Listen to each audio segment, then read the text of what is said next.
गोपीजनवल्लभ गिरिवरधारी।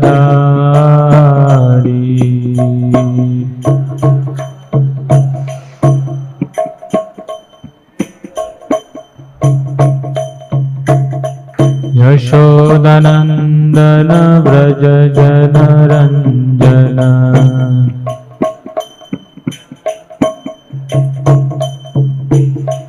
यशोदनन्दन व्रज जनरञ्जन।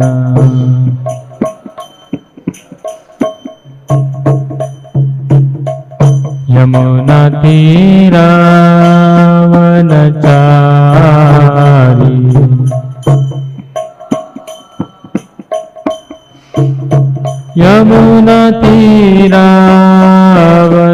यमुनातीरावनचारी।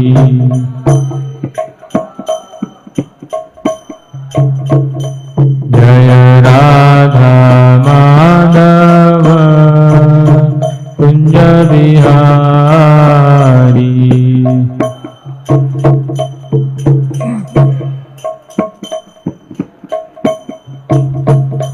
जय राधा माधव कुंज बिहारी।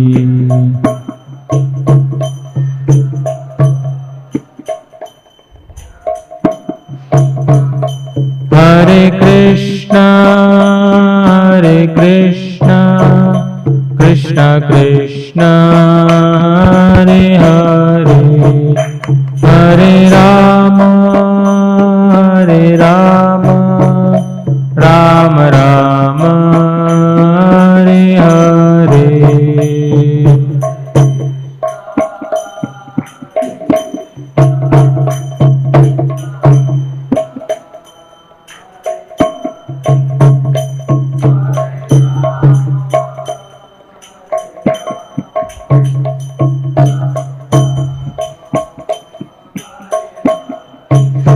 हरे कृष्णा कृष्णा कृष्णा हरे हरे, हरे राम राम राम हरे हरे।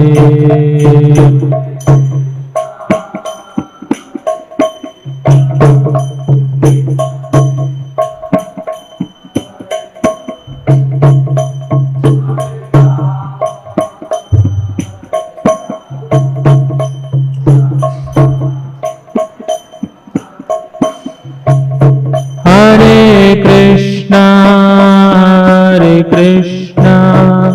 कृष्णा कृष्णा हरे हरे, हरे राम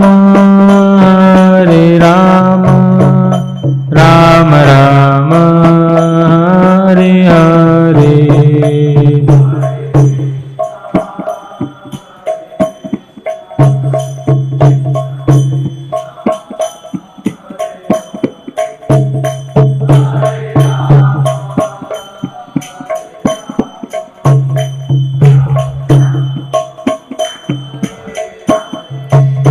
हरे कृष्णा कृष्णा कृष्णा हरे हरे, हरे राम राम राम हरे हरे।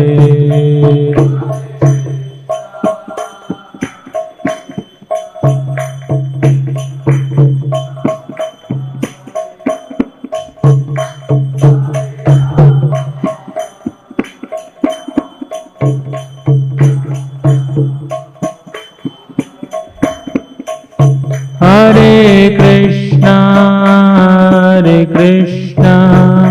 कृष्णा कृष्णा हरे हरे, हरे राम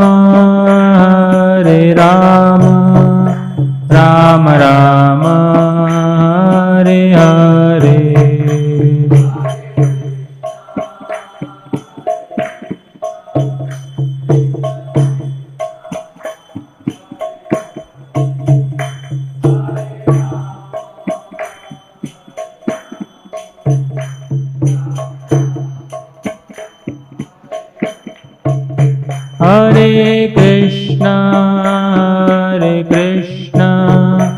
कृष्ण कृष्ण हरे हरे हरे राम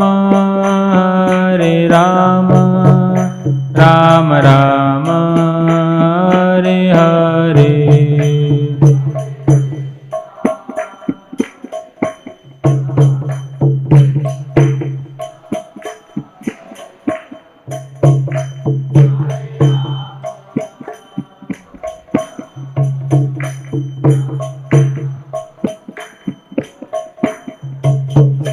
हरे कृष्णा कृष्ण कृष्ण हरे हरे हरे राम राम राम हरे हरे।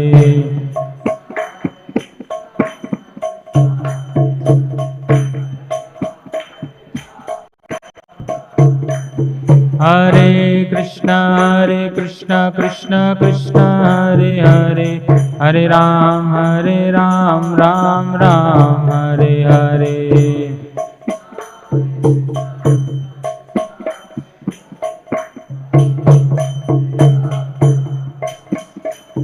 हरे कृष्णा कृष्ण कृष्ण हरे हरे हरे राम राम राम हरे हरे।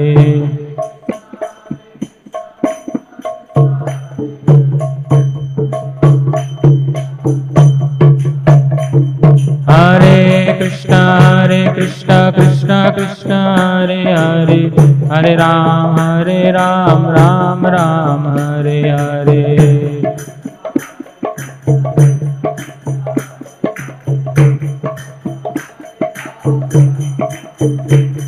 हरे कृष्णा कृष्ण कृष्ण हरे हरे हरे राम राम राम हरे हरे।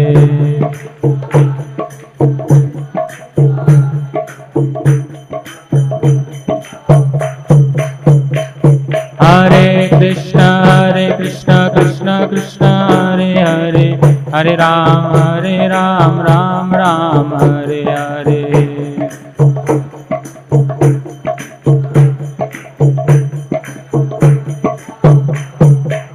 हरे कृष्णा कृष्ण कृष्ण हरे हरे हरे राम राम राम हरे हरे। हरे कृष्णा कृष्ण कृष्ण हरे हरे हरे राम राम राम हरे हरे।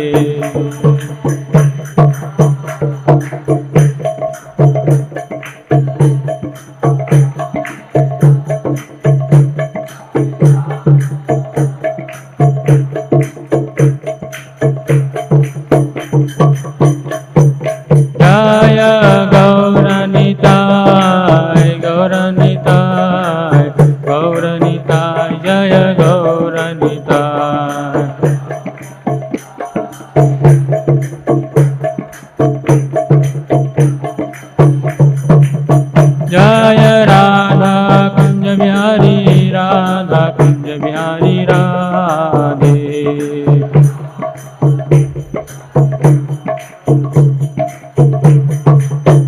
जय जय प्रभुपाद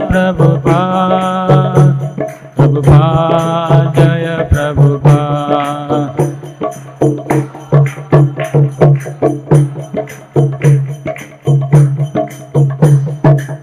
जय जय गुरुदेव जय गुरुदेव।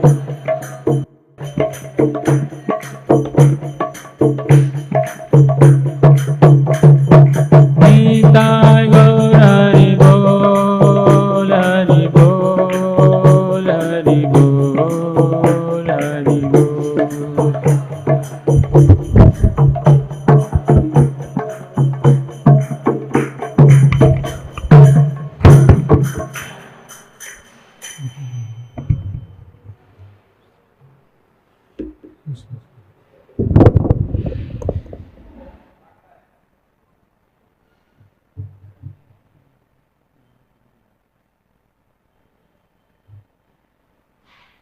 ओम नमो भगवते वासुदेवाय। ओम नमो भगवते वासुदेवाय। ओम नमो भगवते वासुदेवाय।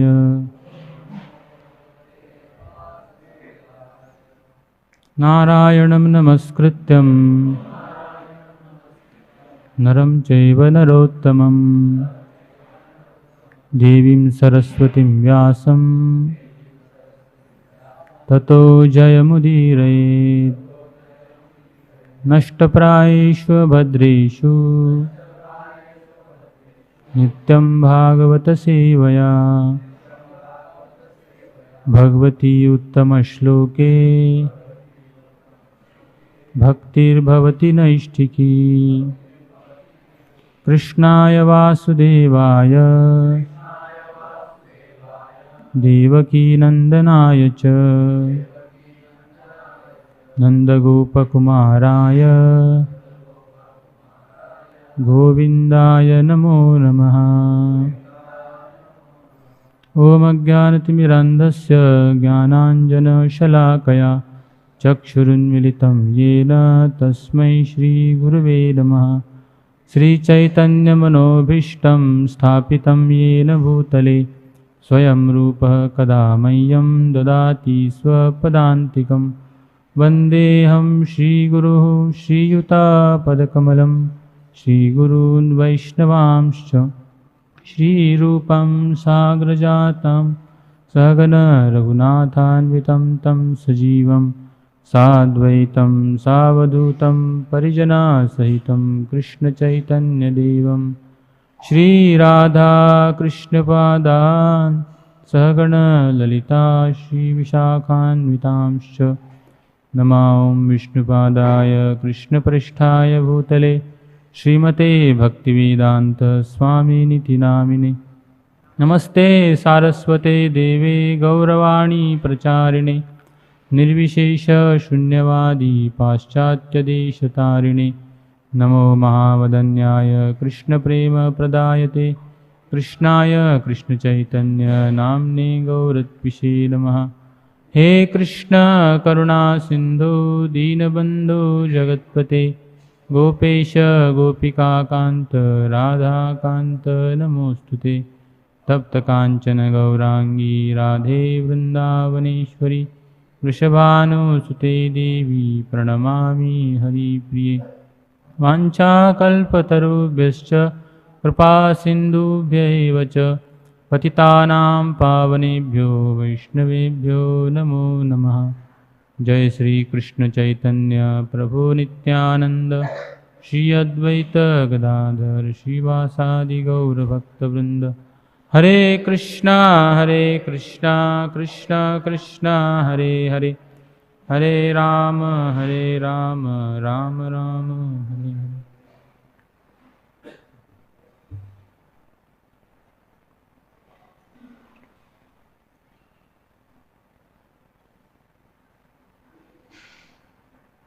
हरे कृष्ण।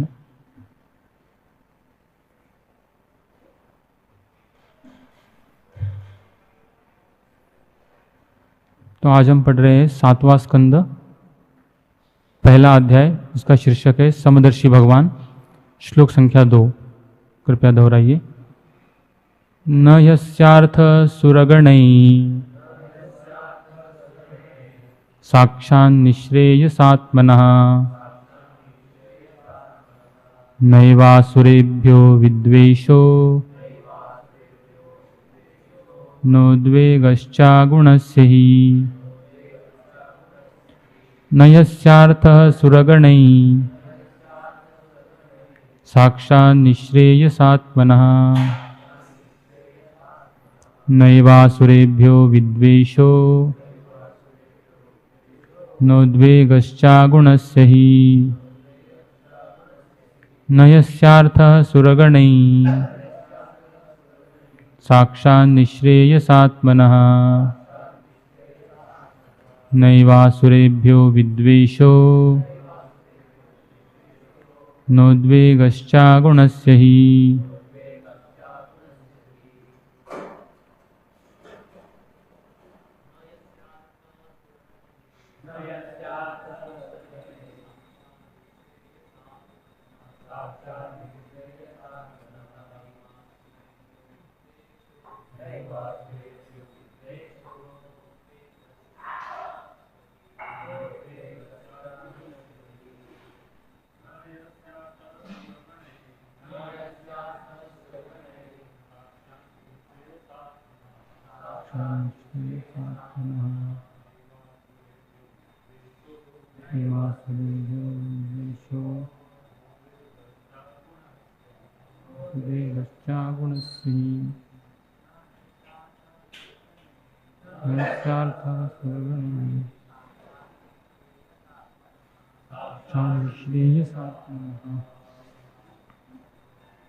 माताएं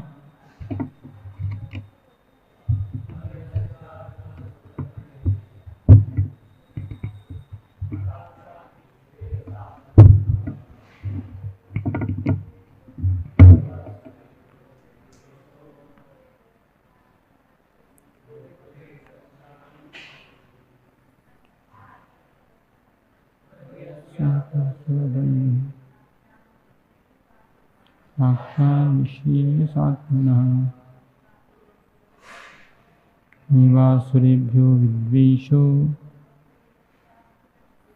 उद्वेगश्चागुणस्सी।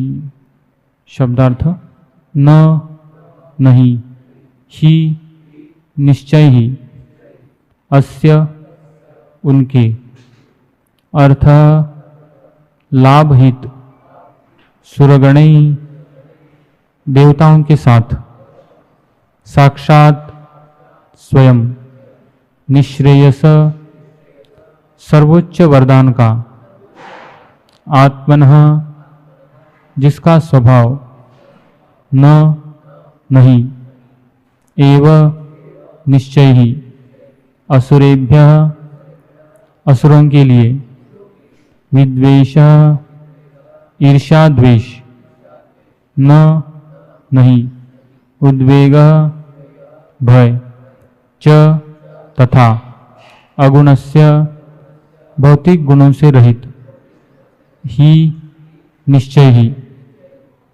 भाषांतर और तात्पर्य अभय चरणारविंद भक्तिवेदांत स्वामी श्रील प्रभुपाद द्वारा। भगवान विष्णु साक्षात भगवान तथा समस्त आनंद के आगार है, अतएव उन्हें देवताओं का पक्ष ग्रहण करने से क्या लाभ मिलेगा? इस प्रकार उनका कौन सा स्वार्थ सधेगा? जब भगवान दिव्य हैं तो फिर उन्हें असुरों से भय कैसा और उनसे ईर्ष्या कैसी? तात्पर्य, हमें आध्यात्मिक तथा भौतिक के अंतर को सदैव स्मरण रखना चाहिए। जो भौतिक है वह भौतिक गुणों द्वारा संदूषित रहता है, किंतु जो आध्यात्मिक या दिव्य है उसे ये गुण छू तक नहीं पाते। कृष्ण चाहे भौतिक जगत में रहे या आध्यात्मिक जगत में, वे रहते हैं परम ही। जब हमें कृष्ण में पक्षपात दिखता है तो यह दृष्टि उनकी बहिरंगा शक्ति के कारण होती है, अन्यथा उनके शत्रु उनके द्वारा वध किए जाने पर किस तरह मोक्ष प्राप्त कर सके। प्रत्येक व्यक्ति जो भगवान से आदान प्रदान करता है धीरे धीरे भगवान के गुण अर्जित कर लेता है।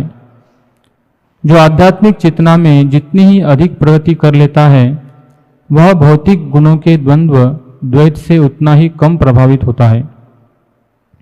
अतएव परमेश्वर निश्चित रूप से इन गुणों से मुक्त होते हैं। उनकी शत्रुता तथा मित्रता भौतिक शक्ति द्वारा प्रस्तुत किए गए बाह्य गुण हैं। भगवान तो नित्य दिव्य है, वे परम निरपेक्ष हैं, चाहे वे मारे या वर दे। ईर्ष्या तथा मैत्री भाव का उदय उसी में होता है जो अपूर्ण है। हम अपने शत्रुओं से भयभीत रहते हैं क्योंकि इस भौतिक जगत में हमें सदैव सहायता की आवश्यकता बनी रहती है, किंतु भगवान को किसी की भी सहायता नहीं चाहिए क्योंकि वे आत्माराम है। भगवद गीता 9वें अध्याय के 26वें श्लोक में भगवान कहते हैं, पत्रम पुष्पम फलम तो यम यो मे भक्त्या प्रयच्छति तदहम भक्ति उपहृतम अश्नामि प्रयतात्मनः। यदि कोई भक्त मुझे भक्तिपूर्वक एक पत्ता, एक फूल, एक फल या जल प्रदान करता है तो उसे मैं स्वीकार करता हूं। भगवान ऐसा क्यों कहते हैं? क्या वे भक्त की भेंट पर आश्रित है? वास्तव में वे आश्रित नहीं है, किंतु वे अपने भक्त पर आश्रित रहना पसंद करते हैं। यह उनकी कृपा है। इसी प्रकार वे असुरों से डरते नहीं।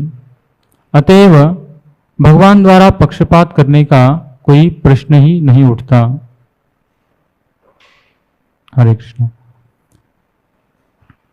तो 7वें स्कंद का पहला अध्याय, दूसरा श्लोक है।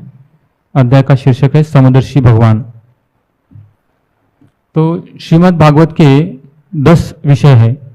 अत्र सर्गो विसर्गस्य स्थानम पोषणम उतया मन्वंतरेशानुकथा निरोधो मुक्तिराश्रया। तो सर्ग का अर्थ है कि महाविष्णु किस प्रकार सृष्टि करते हैं, और विसर्ग का अर्थ है ब्रह्मा जी द्वारा सृष्टि।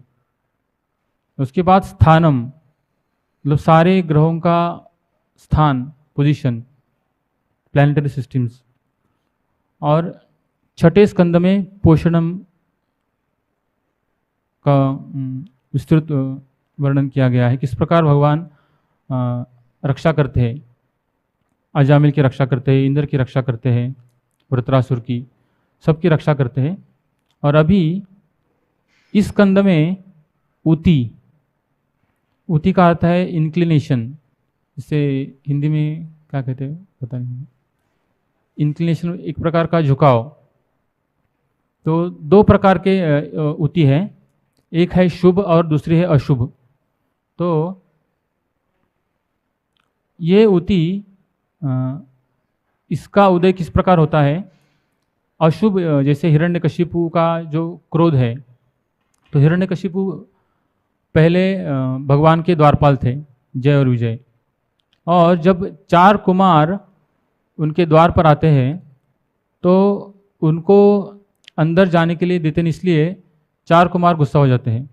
और इसी के कारण हिरण्यकशिपु में जो क्रोध है या जो अशुभ बुद्धि है, ये 4 कुमारों के क्रोध के कारण यहाँ पर बताया गया है कि इनके क्रोध से, 4 कुमारों के क्रोध से हिरण्यकशिपु में ये क्रोध आता है। और जो दूसरा है शुभ ऊती, जो हम प्रहलाद महाराज में देखते हैं, उसका कारण है नारद मुनि की कृपा। जैसे हम देखते हैं कि जब हिरण्यकशिपु तपस्या करने के लिए जाते हैं, तभी सारे देवता असुरों के ऊपर आक्रमण करके कयाधु को लेके जाते हैं, क्योंकि वो उनको पता है कि अभी हिरण्यकशिपु इतना आतंक कर रहा है, तो उनका पुत्र अगर होगा तो वो कितना आतंक करेगा। इसलिए वो चाहते हैं कि जैसे ही उसका जन्म होगा उसे हम मार देंगे। लेकिन जब नारद मुनि आते हैं और बोलते हैं कि कयाधु के गर्भ में जो बच्चा है वो महान भक्त है, तो इसे आप मारो मत। और केवल इतना कहने पर सारे देवी देवता कयाधु को प्रदक्षिणा करते हैं और वहाँ से फिर चले जाते हो। तो नारद मुनि फिर कयाधु को आश्रम में लेके जाते हैं और उनको संरक्षण देते हैं, और वहीं पर उनको सारा भागवत धर्म का बताते कथा। और तभी प्रहलाद महाराज भी, जो उनके गर्भ में है, वो कथा सुनते हैं पूरी। लेकिन क्योंकि कयाधु को थोड़ा सा डर था कि देवता आके कुछ कर सकते हैं, इसलिए डर के कारण वो इतना ध्यानपूर्वक सुना नहीं उसने, या सुनने के बाद भी वो भूल गई। लेकिन प्रहलाद महाराज कहते हैं कि क्योंकि नारद मुनि की कृपा के कारण मैं मेरे माता के गर्भ में सब कुछ सुना और सब मुझे याद है। तो ये शुभ ऊती प्रहलाद महाराज में जो दिखती है हमको, तो नारद मुनि की कृपा के कारण है।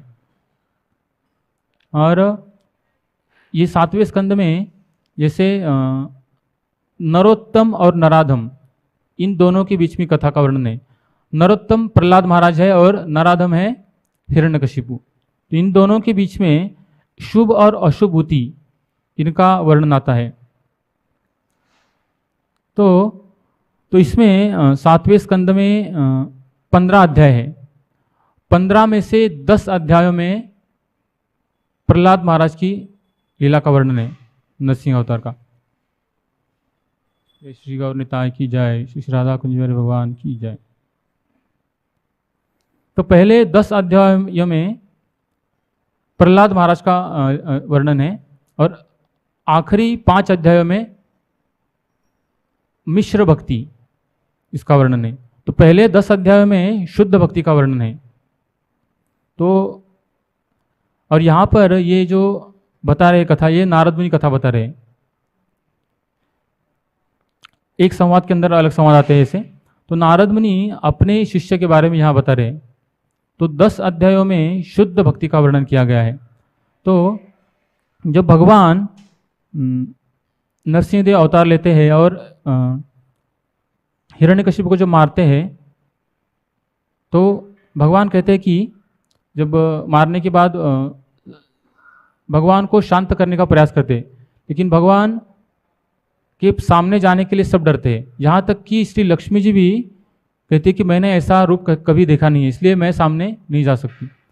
तो सारे देवी देवता प्रहलाद को कहते हैं कि आप, भगवान ने आपके लिए अवतार लिया है, तो आप उनको शांत कीजिए। तभी भगवान के सामने जाकर प्रहलाद महाराज प्रार्थनाएं करते हैं। और प्रार्थना करने के बाद भगवान कहते हैं कि 9वें अध्याय में 8 से लेकर 50 तक उनकी प्रार्थनाएं हैं। 52वें श्लोक में भगवान कहते हैं कि प्रहलाद भद्र भद्रम ते प्रीतो हम ते सुरोत्तमा वरम वृणीष्वाभिमतम काम पुरोस्म्यहम नृणाम। तो भगवान कहते हैं कि मैं तुमसे अति प्रसन्न हूँ। वरम वृणीष्वाभिमतम, मैं हर एक जीव की इच्छा पूर्ण कर सकता हूँ, इसलिए तुम मुझसे कोई मनोवांछित वर मांग सकते हो। तो उसके बाद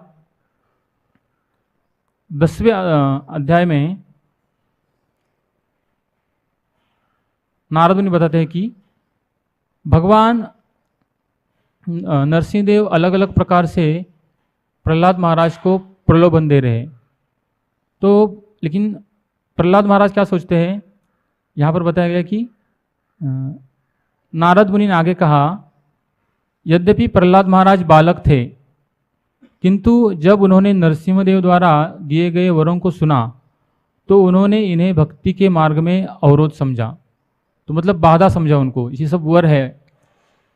और विनीत भाव से प्रहलाद महाराज बोलते हैं। तो यहाँ पर तात्पर्य में प्रभुपाद कहते हैं कि किस प्रकार भक्ति का परम लक्ष्य कोई भौतिक उपलब्धियाँ नहीं है, मुझे कुछ प्राप्त हो, भौतिक सुविधा है, लेकिन कृष्ण प्रेम ये भक्ति का परम लक्ष्य है। जैसे शुद्ध भक्ति की परिभाषा भक्ति रसामृत सिंधु में बताई गई है, अन्याभिलाषता शून्यम ज्ञान कर्मादि अनावृतम, कोई भी अन्य अभिलाषा नहीं होनी चाहिए। तो शुद्ध भक्त कभी भी भौतिक ऐश्वर्य से भ्रमित नहीं होता। और यहाँ पर तात्पर्य में प्रभुपाद कहते हैं कि जब कोई भौतिक संपत्ति से आकृष्ट होता है तो इस संपत्ति को माया द्वारा प्रदत्त माना जाता है। मतलब वो कोई अगर भौतिक संपत्ति से आकृष्ट होता है तो ये संपत्ति जो है वो माया द्वारा दी गई है। लेकिन जब कोई व्यक्ति भगवान द्वारा दी गई संपत्ति है उसका उपयोग भगवान की सेवा में करता है तो उसे ईश्वर का उपहार या भक्ति को संवर्धित करने के लिए कृष्ण प्रदत्त सुविधा माना जाता है। अगर वो भगवान की सेवा में लगाता है तो वो कृष्ण द्वारा दी गई है और वो भक्ति को संवर्धित करने के लिए उसका उपयोग करता है। तो बाद में प्रहलाद कहते हैं कि मामाम प्रलोभयोत्पत्त्या सक्तम कामेषु तैर्वरे तत्संग भीतो निर्विण्णो मुमुक्षुस्त्वाम उपाश्रितः। कहते कि प्रलोभन आप मुझे इस प्रकार लालच मत दिखाइए। भगवान पूछ रहे कि आप मुझे वर मांगो, लेकिन प्रहलाद महाराज कहते हैं कि मेरा जन्म नास्तिक परिवार में होने के कारण मैं इस भौतिक भोग के लिए आसक्त हूँ। सक्तम कामेशु तैर्वरय, और इस प्रकार आप मुझे इन मोहों से मत ललचाइए। और वो कहते हैं कि तत्संग भी तो निर्विण्णो, मैं ऐसी भौतिक संगति से भयभीत हूँ। और मुमुक्षुम स्वाम उपाश्रितः, और इस भौतिक जीवन से मुक्त होने की इच्छा से मैं आपकी शरण ग्रहण करता हूँ। उसके बाद प्रहलाद महाराज कहते हैं कि भृत्य लक्षण जिज्ञासुर भक्तम कामेशु चोदयत भवान संसार बीजेशु हृदय ग्रंथिषु प्रभु। तो भृत्य लक्षण, भृत्य अर्थ है एक शुद्ध भक्त, लक्षण जिज्ञासु। प्रहलाद महाराज कहते हैं कि इस संसार में, भौतिक संसार के मूल कारण कामेच्छाओं का बीज रहता है। भगवान संसार बीजेशु, और इसीलिए आपने इस भौतिक जगत में एक शुद्ध भक्त के लक्षण दिखाने के लिए मुझे भेजा है, प्रकट करने के लिए। भृत्य लक्षण जिज्ञासु। तो प्रहलाद महाराज इस भौतिक जगत में आते हैं तो एक शुद्ध भक्ति के लक्षण दिखाने के लिए आते हैं वो। तो भगवान चाहते थे कि प्रहलाद महाराज शुद्ध भक्त के लक्षण प्रकट करें, इसीलिए उन्हें अलग अलग प्रकार से फुसलाना चाहते हैं कि आप वर मांगो। लेकिन प्रहलाद महाराज कुछ भी नहीं मांगते। आगे कहते हैं प्रहलाद महाराज कि अगर कोई भगवान की भक्ति करता है और उसके बदले में कुछ चाहता है तो वो एक वणिक, व्यापारी के समान है। जैसे हम किसी दुकान में जाते हैं और कुछ पैसे देकर कुछ सामान खरीद लेते हैं, तो ये प्रेम का संबंध नहीं है। ऐसा नहीं कि हमारा दुकान वाले के साथ प्रेम का संबंध इसलिए हमको उनको पैसे देते हैं और वो हमको कुछ देता है, तो वो पैसे के बदले में कुछ देता है हमको, तो ये प्रेम का संबंध नहीं है। लेकिन यहाँ पर प्रहलाद महाराज कहते हैं कि जो व्यक्ति आपकी भक्ति के बदले में कुछ भौतिक लाभ चाहता है तो वह आपका शुद्ध भक्त नहीं हो सकता, और वो उस व्यापारी की तरह है जो बदले में कुछ चाहता है वो। तो साधारणतः मंदिर में लोग आते हैं तो कुछ इच्छा से आते हैं, जिसे गीता में बताया गया है, आर्तो जिज्ञासुर अर्थार्थी ज्ञानी च भरतर्षभ। 4 प्रकार के लोग भगवान के पास आते हैं। आर्तो मतलब कोई अगर बहुत दुख में है तो उस दुख का निवारण करने के लिए भगवान के पास आते हैं। जिज्ञासु है, किसी को कुछ जिज्ञासा है उसका उत्तर प्राप्त करने के लिए। अर्थार्थी, अर्थार्थी मतलब धन प्राप्ति के लिए। और ज्ञानी, 4 प्रकार के लोग भगवान के पास आते हैं। लेकिन भगवान के पास आने वाला ये जो भक्त है कुछ इच्छा से, भौतिक इच्छा से, वह शुद्ध भक्त नहीं हो सकता, और वो उसकी तुलना वो व्यापारी से करते हैं, वणिक। तो प्रहलाद महाराज कहते हैं कि आशा सानो नवे भृत्य स्वामीन न्याशीष आत्मना न स्वामी भृत्यता स्वाम्यन इच्छन्यो राति चाशीषा। क्योंकि अभी यहाँ पर इस श्लोक में प्रहलाद महाराज कहते हैं कि एक शुद्ध भक्त और शुद्ध स्वामी, इसकी व्याख्या क्या है। तो कहते हैं कि जो सेवक अपने स्वामी से भौतिक लाभ की इच्छा रखता है वह निश्चय ही योग्य सेवक या शुद्ध भक्त नहीं है, और जो स्वामी अपने सेवक को इसलिए आशीष देता है कि स्वामी के रूप में उसकी प्रतिष्ठा बनी रहे, तो वह भी शुद्ध स्वामी नहीं है। तो अगर स्वामी भी अगर ये मुझे इसको देने से मुझे कुछ प्रतिष्ठा मिलेगी, इसके लिए अगर उसे कुछ देता है तो वो भी शुद्ध स्वामी नहीं है। तो यहाँ पर एक शुद्ध भक्त और शुद्ध स्वामी की व्याख्या की गई है। जिस प्रकार लोग देवताओं के पास जाते हैं और उनके तपस्या करते हैं, कुछ अनुष्ठान करते हैं उनसे कुछ प्राप्त होने के लिए, तो ये शुद्ध भक्ति इसको नहीं कहा गया है। और शुद्ध स्वामी भगवान को कहा गया यहाँ पर। तो भगवान ऐसे स्वामी हैं कि जो केवल अपनी प्रतिष्ठा बनी रहे इसलिए वरदान नहीं देते। वो चाहते हैं कि मेरा भक्त शुद्ध बने, और इसलिए यहाँ तक कि कभी कभी भगवान ऐसा कुछ करते हैं जिससे भक्त भक्ति छोड़ सकता है। कुछ ऐसा कर सकते हैं भगवान की, लेकिन भगवान हमेशा अपने भक्त का अच्छा ही चाहते हैं। तो मतलब कुछ भी होने पर वो भक्त जो है वो भगवान से किसी भी भौतिक चीज़ की आशा नहीं करता है। और अभी आगे कहते हैं कि मैं आपका निस्वार्थ सेवक हूँ और आप मेरे नित्य स्वामी हैं, और मैं इसके अलावा दूसरा कुछ चाहता नहीं।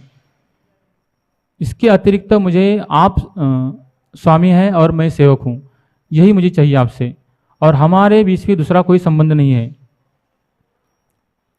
और 7वें श्लोक में वो कहते हैं कि आप मुझे अगर वर देना है तो एक वर दीजिए। यदि दास्यसि मे कामान वराम स्तम वरदर्शभ कामानाम हृदय समरोहम भवतस्तु वृणेवरम। यदि आपकी कुछ देने की इच्छा है तो मेरे हृदय में से सारी भौतिक इच्छाओं को निकाल दीजिए। तो बहुत सारे श्लोक ऐसे बोलते हैं, और उसके बाद भगवान कहते हैं कि मैं आपको कुछ वर देना चाहता हूँ, जिसे कहते हैं भगवान। तो भगवान कहते हैं कि तुम जैसा भक्त न तो इस जीवन में नहीं अगले जीवन में कुछ भौतिक ऐश्वर्य की इच्छा करता है, लेकिन फिर भी मैं तुमको आदेश देता हूं कि आप इस मनवंतर तक असुरों के राजा के रूप में भौतिक जगत में ऐश्वर्यों का उपभोग करोगे। तो भगवान उन्हें संपूर्ण ऐश्वर्य देते हैं, और वो कहते हैं कि आप हमेशा मेरी कथाओं को सुनते हुए मेरे विचार में लीन रहिए, और मैं एक हर एक के हृदय में परमात्मा के रूप में निवास करता हूँ, अतएव तुम सकाम कर्मों को परित्याग करके मेरी पूजा करो। तो इतना होने के बाद भगवान फिर से उनको अलग अलग प्रकार से कहते हैं कि आप कुछ वर मांगो। तो प्रहलाद महाराज कहते हैं कि मेरे पिता ने आपके प्रति बहुत सारे अपराध किए हैं, इसलिए आप उनको क्षमा कर दो। तो फिर नरसिंह देव कहते हैं कि त्रिसप्तभी पिता पुता, आपकी 21 त्रिसप्त मीन्स 3 into 7 21 21 पीढ़ियों का उद्धार हो गया है। तो यहाँ पर देख सकते हैं कि प्रहलाद महाराज एक शुद्ध भक्ति का उदाहरण प्रस्तुत करने के लिए यहाँ पर आते हैं भगवान की इच्छा अनुसार। तो इस अध्याय में ये जो पहले 3 श्लोक है, तो इस अध्याय का शीर्षक है समदर्शी भगवान। किस प्रकार भगवान हमेशा समदर्शी है। तो इसमें परीक्षित महाराज प्रश्न पूछते हैं कि किस प्रकार भगवान ने दिति के 2 पुत्रों को हिरण्याक्ष और हिरण्यकशिपु का वध किया और इंद्र को रक्षण किया। तो परीक्षित महाराज पूछते हैं कि ये ऐसा लग रहा है कि भगवान पक्षपात करते हैं। तो ये पूरा अध्याय में इस प्रश्न का उत्तर दिया गया है, किस प्रकार भगवान किसी के प्रति भी पक्षपात नहीं करते।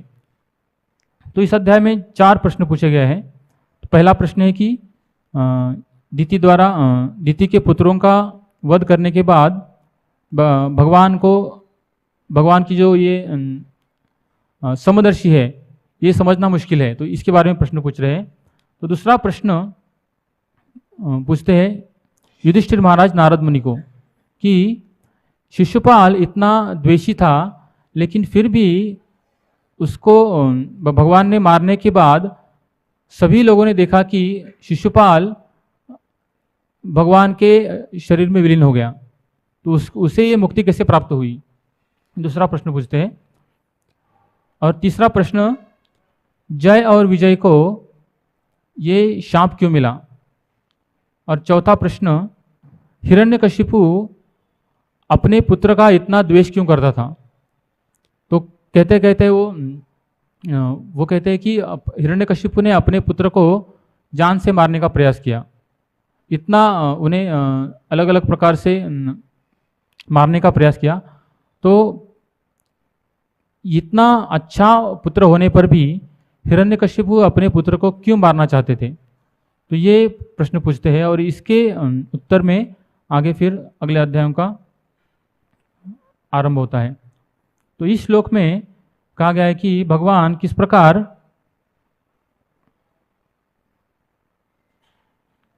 समदर्शी है। तो यहाँ पर तात्पर्य में एक शब्द आया है निःश्रेयसात्मनः।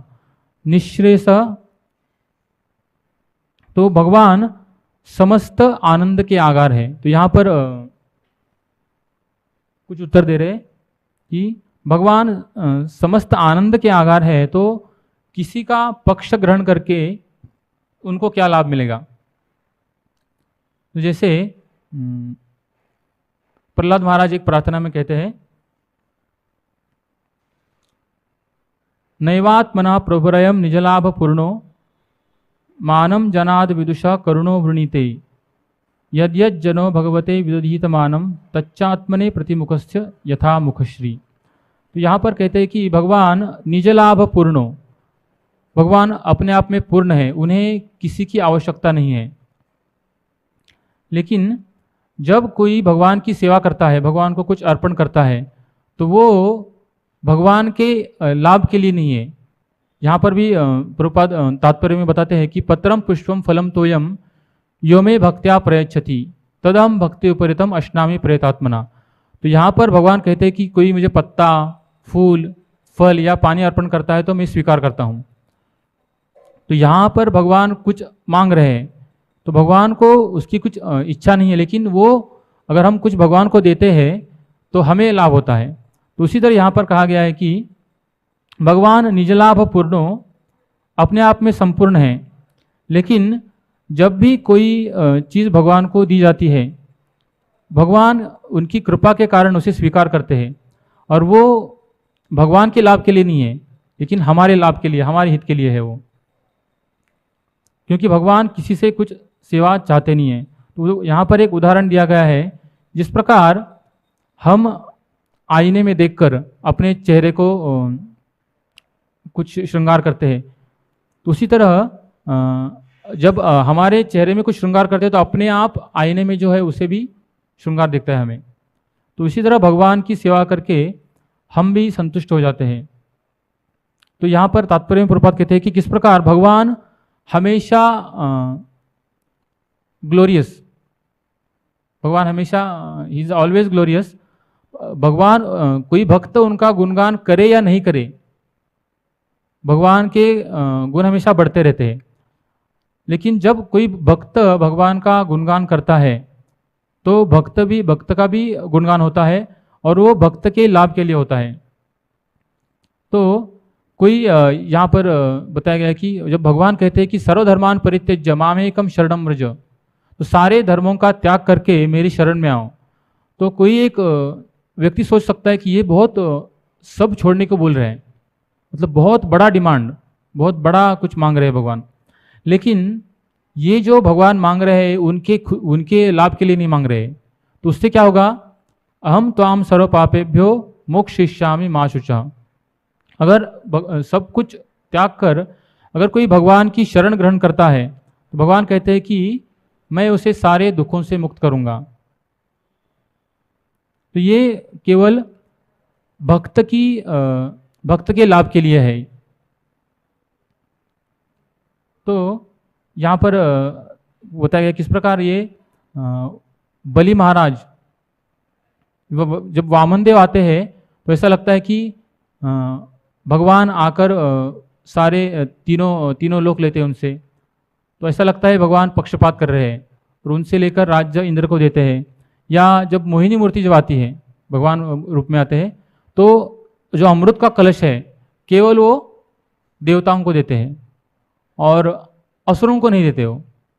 तो ऐसा दिखता है कि हालांकि दिति और आदिति कश्यप मुनि की पत्नियां हैं, एक ही परिवार के लोग हैं, लेकिन भगवान उनके ऊपर एक को अमृत दे रहे हैं, एक को नहीं दे रहे, एक को राज्य दे रहे हैं, एक को राज्य से किसी को मार रहे हैं। तो यहाँ पर ऐसा लगता है कि जो भगवान के जैसे सुर में सुर मिलाते हैं उनका ही केवल रक्षण करते हैं भगवान। तो ऐसा ये जो संशय है तो इसे कहा गया है, गीता में कहते हैं भगवान मधुसूदन। तो ये जो मधु राक्षस है एक संशय के समान है, इसलिए परीक्षित महाराज कहते हैं कि ये मेरे अंदर जो संशय है इसे आप दूर कीजिए। तो इसमें कहा गया किस प्रकार प्रहलाद महाराज कोई अगर भगवान की भक्ति करते, यहाँ पर कहा गया कि जो भगवान की भक्ति करते हैं, भगवान के भक्त, वो भी